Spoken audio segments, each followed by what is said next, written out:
Okay, we want to close this morning's program with what I hope will be helpful. As Joan was introducing the full professors, I was reminded of something I learned from our third chancellor and my mentor, Jim Woodward. Jim often said that no matter how intelligent, wise, and good-looking the administration might be, that the core of a great university is with its faculty. And you saw plenty of good reasons here this morning concerning that. I also received this affirming message as my wife looked over at all these great faculty members, and she said, "So what is it you do?" So,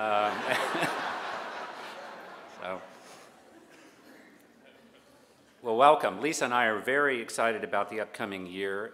Apart from the activities at UNC Charlotte, this is the first year that we can celebrate the fact that all of our 3 children have graduated from college.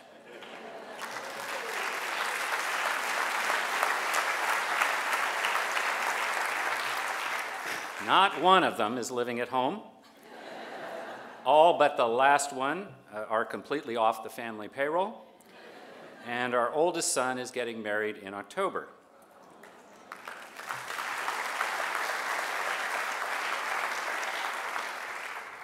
I bet you're wondering if that's really my son.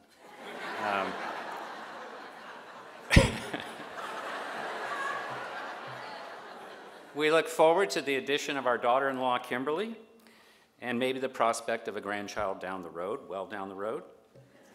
We've already taken to heart the governing rules for parents of the groom: shut up, show up, pay up. So on to the business at hand. As I mentioned, the Convocation is a chance for me to give you a very brief state of the university. And for those of you who are new to UNC Charlotte, haven't been here before, and who want to learn more about what's gone on in recent years, you can go on the website and click in the Chancellor's outbox and pull up past convocations and view all video presentations. And apart from the content, you will be stunned at how little I've changed since 2005 when I became Chancellor.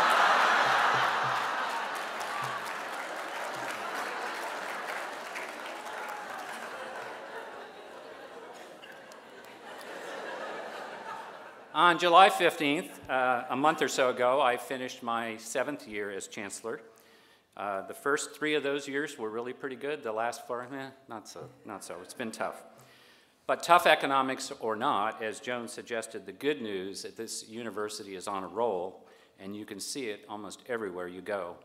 Construction of new facilities and the renovation of other buildings are daily reminders of our progress. There are clearly more cranes and dump trucks on the UNC Charlotte campus than anywhere in Charlotte. We continue to add new academic facilities like the Center City building and the EPIC building and motorsports research. We've completed 1 new residence hall. We have 2 more under construction and a new dining commons. And our industry partnership building, which we call the Portal building, is coming out of the ground on the CRI campus as I speak. We have a new tennis facility and a nearly completed football stadium that should be ready this week. We've renovated or are renovating a number of our major older buildings, including Kennedy, the Denny Complex, the Calvert Building, and the Prospector. And we've made important investments in our infrastructure, information technology, critical building systems, and our roads, and our landscaping. And I'm sorry, if you take time to count the roses or the other flowers on campus, you can't find a better looking campus anywhere. Student interest in UNC Charlotte, as Joan suggested, is at an unprecedented new level, with record numbers of applicants and new enrolled students who are more diverse than ever and with stronger academic backgrounds. Applications at the undergraduate level this year increased 11.8% and among prospective freshmen, and 8.9% among prospective transfers. Our freshman class, as she said, will be larger by 500 students than we expected, and we will enroll probably 3,600. The 3rd outstanding class of Levine Scholars is already here, and at the last commencement we celebrated in May, we observed the walking across the stage of the 100,000th graduate of UNC Charlotte, and a record number of annual doctoral degree recipients at 118. We continue to hire great faculty and staff, even in difficult times and in the face of some retirements and some offers from other institutions. As Joan mentioned, we did a survey of faculty this year, and one of the key results of that survey was when faculty members were asked what one or two things of working at UNC Charlotte are most valuable to you, they said, that is, half of them cited the quality and support of their colleagues. In the past year or so, we've launched a variety of new academic programs, including Masters in Health Informatics, Real Estate, Construction and Facilities Management, and Fire Protection and Administration. So what's ahead? Well, maintaining institutional momentum in hard, difficult fiscal times is always a challenge, and times in higher education are always uncertain. They're so certain that people call this now the new normal. Let me start with the budget. I sent a message to you on July 3rd about our budget, which was the day after it was finalized in the General Assembly. I suspect that many of you had entered July 4th mode and were out in your backyards barbecuing your chicken, and were not just hanging on the website looking for a message from me. So let me see if I can encapsulate what we got. Most importantly, the General Assembly did appropriate funds to support salary increases that would total 1.2% of our salary base. And as been the case in the past, all SPA employees, those subject to the Personnel Act and hired prior to July 1st, 2012, will receive that amount across the board. By virtue of guidelines adopted by the Board of Governors last week, EPA salaries will also be increased 1.2% across the board for most employees. Now I can tell from the excited look on your faces that you're really wondering how you're going to spend all of that 1.2%. It's certainly not adequate to address, as Joan said, all of the compression and other salary deficiencies we've accumulated over the years. But as my mother used to say, it's better than a stick in the eye. And it's a start. The Board of Governors also approved salary administration guidelines that would allow us to augment the 1.2% across the board increase for EPA employees up to a maximum pool of 1.8% of our salary base. For a variety of reasons, both technical and otherwise, we cannot distribute those awards, those dollars across the board. So we will be announcing, after some consultation around campus, some guidelines on the use of those funds very, very shortly. In addition to salaries, we will see some enrollment increase funding, but about half of what we had hoped to get. And we saw, fortunately, student financial aid increase by $24 million, but not enough to make up the deficit caused by a $35 million cut last year. Nearly $50 million in bonding authority was approved for UNC Charlotte for projects supported by student fees or other non-state funds, including residence halls and dining fees. State funding for the construction of the Northeast Light Rail Extension was also secured, clearing the way for what we hope will be full funding by the federal government a few days before the election in November. Before the election in November. On that schedule, the first light rail line will arrive on campus in 2017. There were another of other budget-related items that we can talk about during the general faculty meeting. We remain optimistic that the gradual turnaround of the state's economy will continue and that additional gains can be seen in future years. With that said, it would be very unwise to forget the experience of the last 4 years. Although the state budget for the second year of the biennium for this next year turned out to be much better than it could have been, we must remain prudent and conservative in our management of our money. Our governing motto has always been, hope for the best, but plan for the worst. And that approach has served us very well. The political junkie in me knows that this may not be over. Domestic economic recovery has been slow, as you know, particularly in terms of the unemployment rate. The Eurozone debt crisis is not over. It is unclear that the lame duck Congress that comes back in November can deal with the budget issues and avoid the sequestration that could throw our economy into another recession. The right combination of domestic and international events could be very bad for all of us. What that means for the campus is that we are going to be conservative. We're going to be guarded in the allocation of our funds. We're going to make sure that we have a sufficient amount of funding out on the streets in the university campus to hire critical faculty and staff, make sure that we address the needs of students for the right kinds of classes, that we reduce class size to the extent that we can, and to offer administrative and support services that are essential to student success. But we're going to be careful. We're also going to launch an effort throughout the fall semester and into the spring that we're calling Budget Reexamination 2. About 6 years ago, when I first arrived, we undertook a complete review of our budget from head to foot. And participants at that time included my cabinet, leaders of the various campus constituent groups, and various service providers. It was a very eye-opening experience, and it made it possible for us to reallocate some money to address some high-priority needs at the time. Today, we face a compelling set of circumstances that make this a good time to do this exercise again. And as well, increased internal competition for resources also leads to inevitable but often misinformed conclusions about who has all the money. So we're going to engage in a lot of education and a lot of transparency to counter some of those perceptions. And we're going to do this all again with the cabinet, with representatives from the dean's offices, and also the leaders of our faculty, staff, and student councils. Beyond the budget, what's ahead for us this year? Well, as Joan mentioned, the most important work will be SACS and the implementation of the engagement project. We will continue with implementation of the second year of our campus-wide institutional plan. The provost and I will be working with the faculty council on all of those issues she mentioned under the heading of Academic First. It's just time to re-examine the policy framework within which our students pursue those degrees. And that includes, unfortunately, being a little bit tougher on things like academic progress, course drops and withdrawals, course repeats, and the like. This is an expectation being placed on us by the General Assembly in terms of the effective use of our dollars, and it's being placed on us by our tuition-paying constituents, like our parents. So it's a time to revisit that. I will be asking our administrative team to relook at our internal operating principles and values that we use in the administration.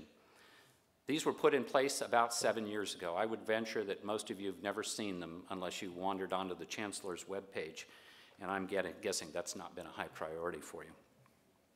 But the fact is that more than a quarter of our employees have only been at UNC Charlotte for 2 years or less. We have a growing number of experienced employees who are leaving as a result of retirement. It's more critical than ever that we understand and work together in a collaborative manner, and that we properly orient and train all of our new people, that we develop specific policies to guide our daily interactions with one another, and that we communicate openly and transparently about our challenges and our opportunities. This last year, I've added with my cabinet a new principle that we've called exemplary execution, or, in my words, details matter. In all that we do, our aspiration and our standard must be in representing UNC Charlotte in a first-class and professional manner. You can interpret this as broadly as you want, but for me this includes things that might be seen by some as trivial.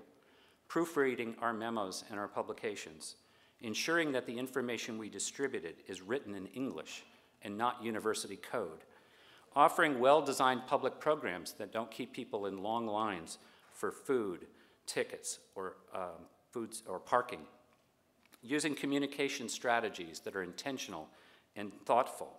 We cannot assume that the passive use of our web pages communicates anything, particularly where they're out of date. Electronic message boards across the campus are of little value if the events being advertised already have occurred. And my favorite, no red wine in paper cups.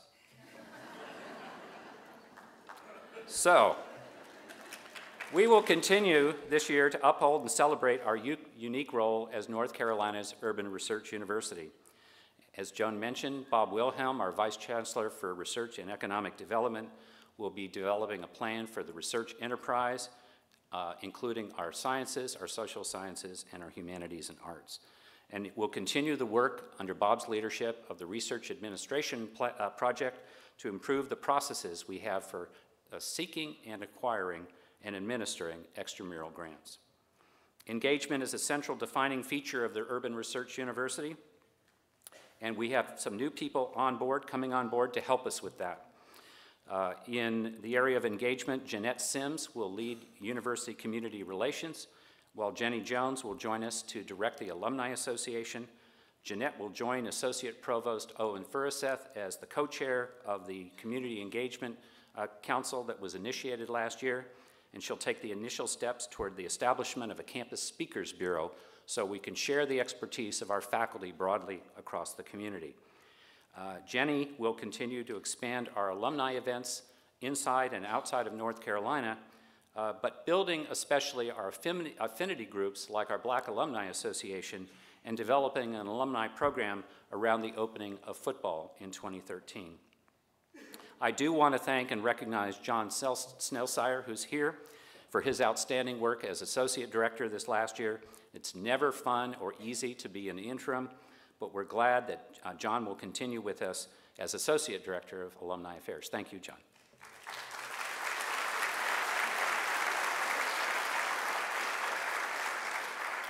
Other members of the University Advancement Group and the Cabinet are going to be providing critical support to my Special Assistant for Constituent Relations, Betty Doster, as she organizes 3 additional community visits for me this next year.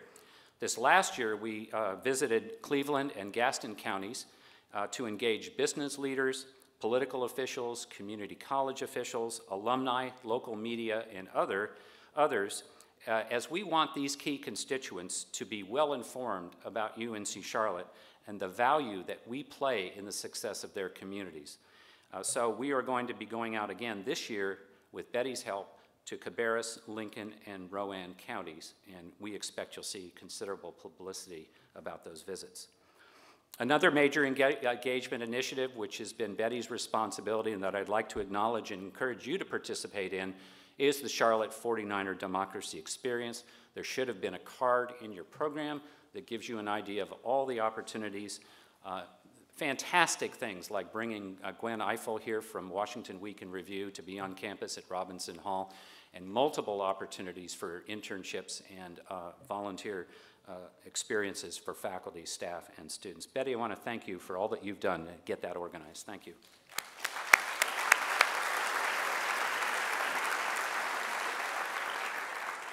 Internally, Joan Lorden and our Vice Chancellor for Business Affairs, Beth Harden, will co-chair the work of an internal committee to look at our information technology infrastructure and services. We'll have an external consultant that we'll hire to do that work with us. As many of you know, we had a very instructive security incident this past year, and we want to avoid having anything like that happen again. I don't want to prejudge the results of the task force on the master plan for information technology, but I think we could all expect that there has to be some kind of organizational change to make sure we don't have security breaches in the future. So we'll hope everybody can get on board with making sure that we have reliable, efficient, and effective information technology infrastructure. We're going to continue the excellent work of our Chancellor's Committee on Safety and Security, which we established in 2008 and chaired since that time by our Associate Vice Chancellor for Student Affairs, Dave Spano. I want to acknowledge Dave. Is Dave here? Don't worry. Yep, Dave.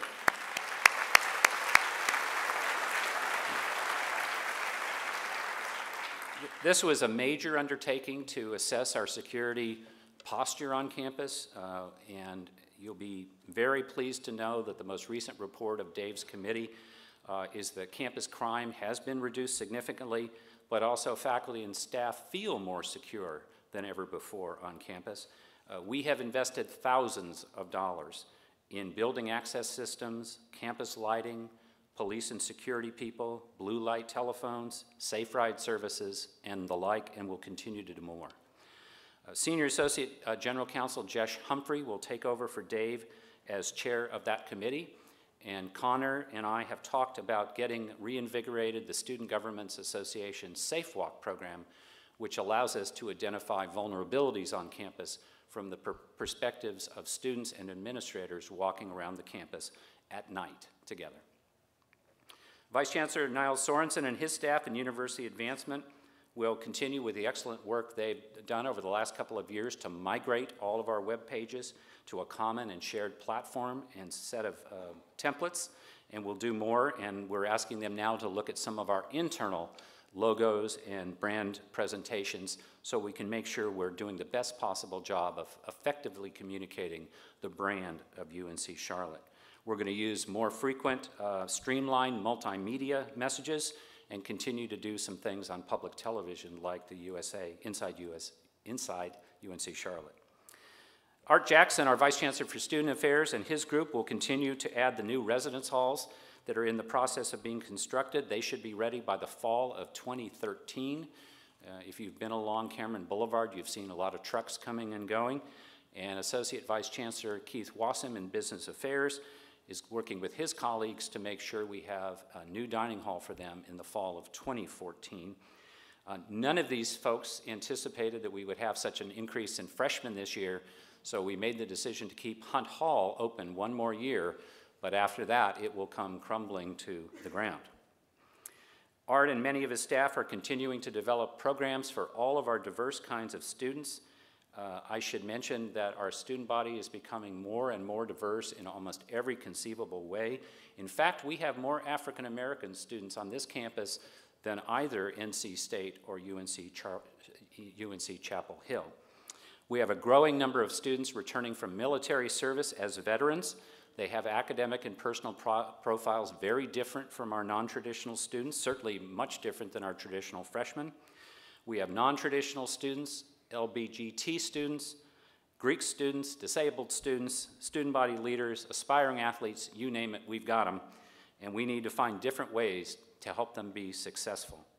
Larger proportions of our undergraduates are spending the weekends on this campus and around this area. And we need to find, how should I say, good ways to channel their creative energies, other than putting soap suds in the Chancellor's fountain. And frankly, I wish you faculty would cut that out too. So,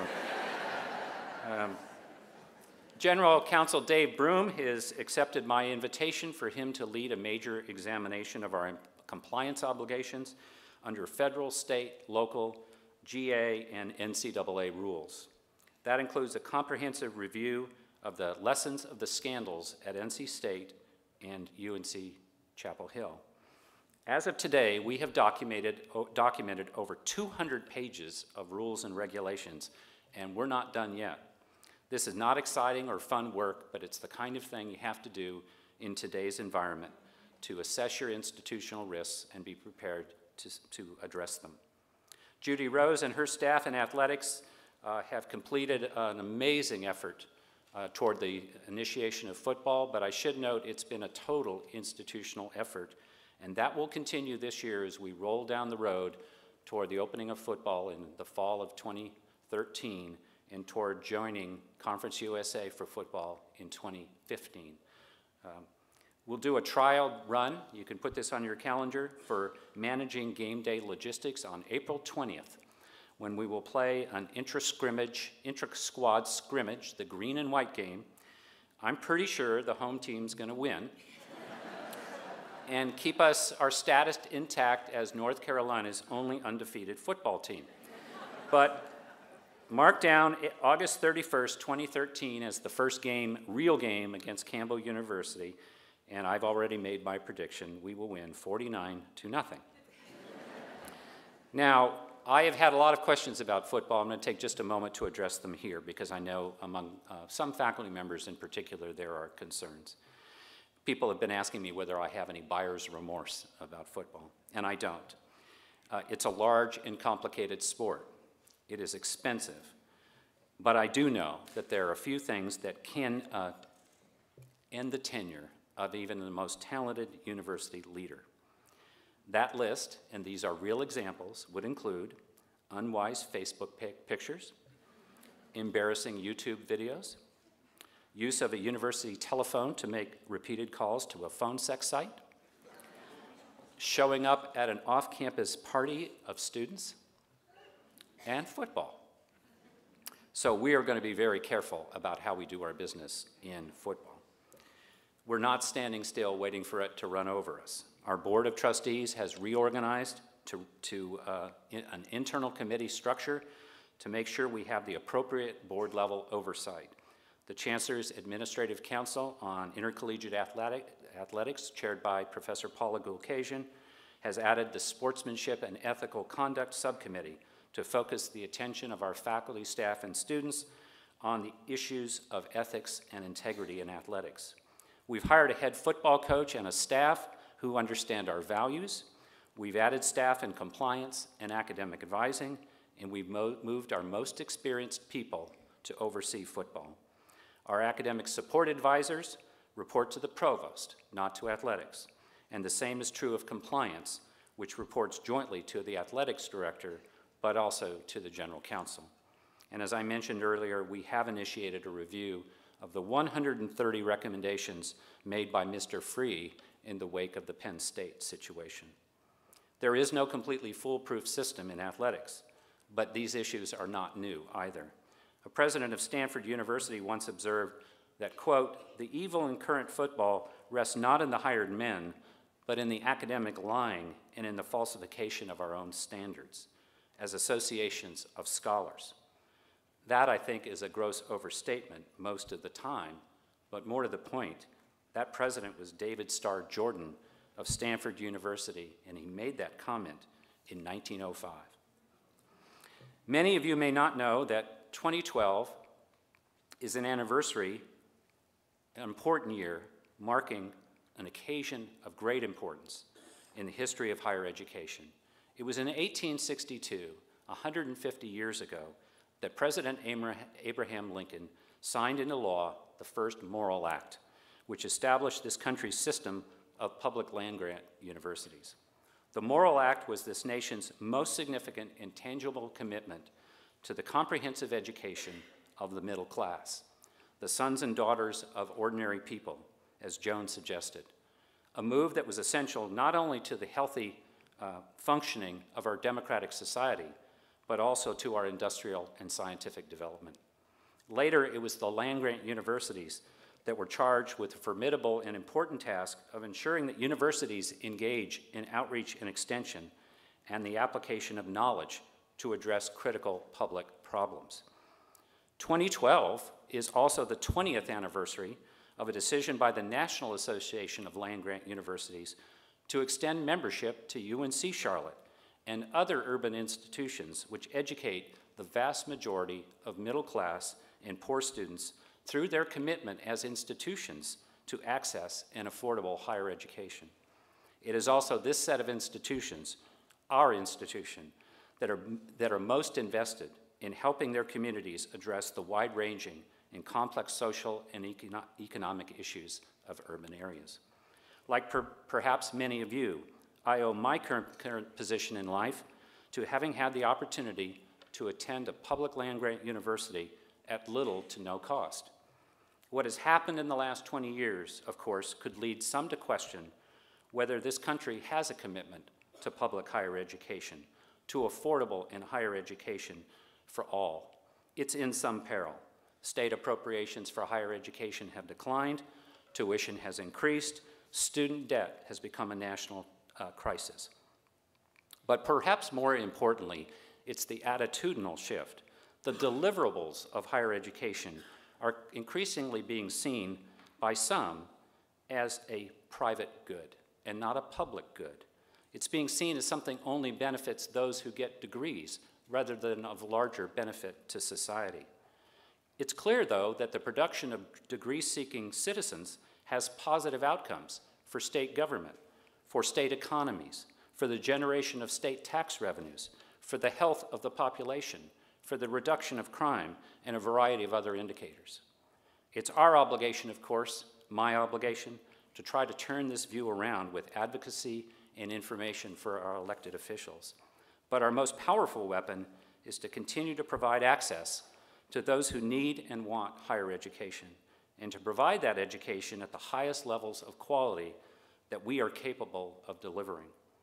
To fail to do so not only has the potential to undermine our national and state economies, but it could result in the creation of a large swath of middle and lower class voters who feel no stake in the future of the public university because they can't get into one.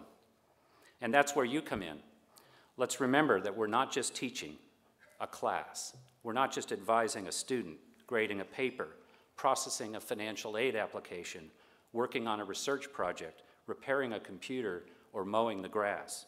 Each of us has an essential role to play in delivering upon the promise of the Moral Act, especially in this year. And that, colleagues, is a high and noble purpose that ought to inspire us, even with our 1.2% each and every day. Thank you very much.